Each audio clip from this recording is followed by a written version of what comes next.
ఎవరు ఆయన? మేకపాటి రాజగోపాల్ రెడ్డి.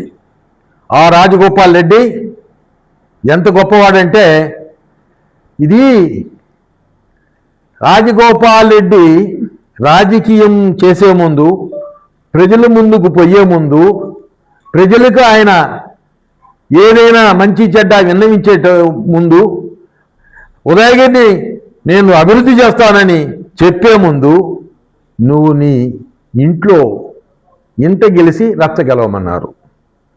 నేను మీలో భాగస్తుడిని, చంద్రశేఖర్ రెడ్డిని, 4 తూర్లు ఎమ్మెల్యే అయినటువంటి వ్యక్తిని నేను ఇక్కడ. మీకు తెలుసు నేను ఇక్కడ ప్రజలతో ఎట్టుంటానో, ప్రజలు ఎంత మమేకంగా ఉంటానో, ప్రజలు నన్ను ఎంత మెచ్చుతారో అనేది మీ అందరికీ తెలుసు. రాజమోహన్ రెడ్డి గారికి కూడా నేను రాజకీయంగా తోడ్పడినటువంటి వ్యక్తిని. మరి ప్రతి విషయంలో రాజమోహన్ రెడ్డి గారికి రాజకీయంగా మేకపాటి వాళ్ళకి రాజకీయం నిలబెట్టింది నేను, రాజకీయంలో కష్టపడినది నేను, ఆర్థిక పరిస్థితుల్లో కష్టపడినది నేను, కేఎంసీలో కష్టపడినది నేను, అన్ని విధాలా సహకరించినటువంటి వ్యక్తిని. అన్నదమ్ములలో భాగం ఉందా లేదా? అన్నదమ్ములంటే భాగస్తులా కాదా? ముగ్గురం కూర్చొని పరిష్కరించుకున్న విధంగా నాకు కానీ మీరు ఇచ్చుంటే నేను అడగను కూడా అడగను, నాకు వద్దను కూడా వద్దు. ముగ్గురం కూర్చొని మాట్లాడుకున్న విధంగా నాకు పరిష్కారం చేయలేదు కాబట్టే ఈరోజు నేను అడుగుతున్నాను. అబద్ధాలు మాట్లాడుతున్నారు మీరు, చెప్పేవాళ్ళ దగ్గర అబద్ధాలు చెప్తున్నారు. ఎక్కడన్నా ఎవరన్నా అడిగితే ఏందయ్యా ఆయన తీయొద్దు అని అడిగితే ఆయన ఎత్తుకుపోయినాడని చెప్తున్నారు ఆయన రాజమోహన్ రెడ్డి గారు. నాకు నువ్వు చెప్పిన విధంగా మన ముగ్గురం కూర్చున్న పరిష్కారం చేసుకున్న విధంగా ₹1 పంచలా, నాకు ₹1 భాగం ఇలా. ఏదో కూలోడికి ఇచ్చిన దాన ధర్మాలు చేసినట్టు ఇచ్చినారే కానీ అది కూడా నాకు ఖర్చుగా మీ కొరకే ఖర్చు పెట్టాను నేను. రాజకీయంలో కానీ దేనిలోనైనా నేను పెద్ద వాళ్ళతో నాకు మిమ్మల్ని గురించి నేను పోట్లాడినాను. మేకపాటి వాళ్ళంటే అబ్బా అనిపించి పోట్లాడినటువంటి వ్యక్తిని నేను. సిగ్గు సర్వం లేకుండా ఎవరు మాట్లాడితే వాళ్ళు మాట్లాడి మీరు నాకు అన్యాయం చేస్తారా? నాకు మీరు ₹1 భాగం ఇలా రాండి. మీకు ధైర్యము దమ్ము ఉంటే రేపు ఉదయగిరిలోనే కూర్చుందాం, ఉదయగిరి బస్టాండ్లోనే చెప్తాను నేను రేపు.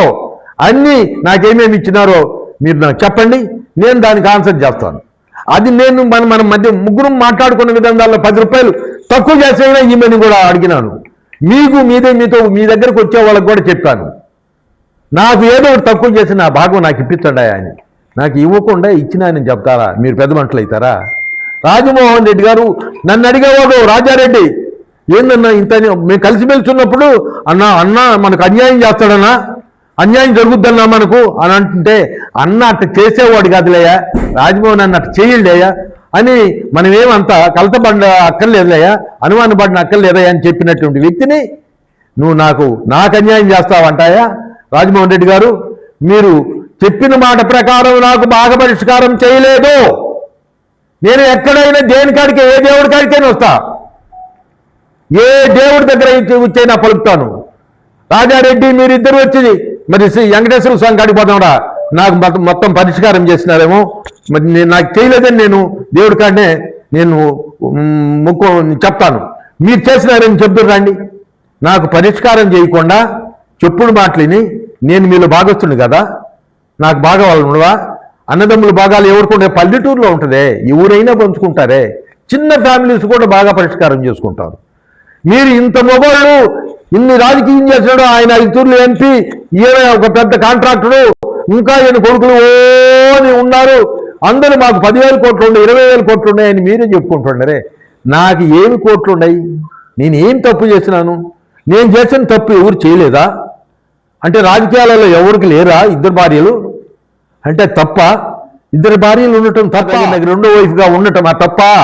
ఎవరై ఆమెకు చెప్పింది? ఎంతమందికి ఇది చేసుకోలేదా? ఎంతమంది రాజకీయంలో ఉండేవాళ్ళు చేసుకోలేదయ్యా? అదొక పెద్ద కథ.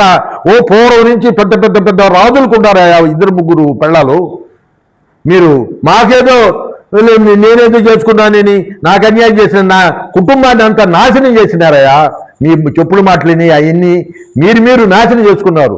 మేకపాటి వాళ్ళు సరైన పద్ధతిలో నడుచుకుంటేనే మీకు పరువు ప్రతిష్టలు ఉంటాయి, లేకపోతే అల్లరిపారు అవుతారని మాటను చెప్తున్నాను.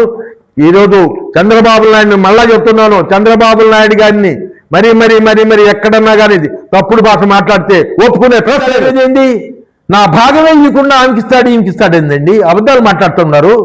ఇంతవరకు నేను నోరెత్తలా, చాలా ఏళ్ళయింది, అయినా ఇస్తారులే, భాగ పరిష్కారం అవుతుందిలే అందరికి కూడా చెప్తున్నాను. నాకు ఈకపోతే నా భాగం నాకు ఈనప్పుడు మీరు ఖచ్చితంగా అవమాన పాలవుతారు, గొబ్బు అవుతుందని నేను ఖచ్చితంగా చెప్తున్నాను. ఇది ఇంకా జిల్లా కాదు, మొత్తం రాష్ట్రం అంతా తెలిసిపోతుంది. మీ రాజమోహన్ రెడ్డి అన్యాయం చేసినాడు, రాజారెడ్డి అన్యాయం చేసినాడు, శేఖర్ రెడ్డికి ఇయ్యలేదంట అని ఇప్పటికే తెలిసిపోయింది. చాలా మంది నన్ను అడుగుతున్నారు, అయినా నేను బయటపడాల్సి వచ్చింది కాబట్టి ఈరోజు ఉదయం ప్రెస్ మీట్లో నేను బయటపడి చెప్తున్నాను. ఈయనకి ఏం తెలుసనే రాజారెడ్డికి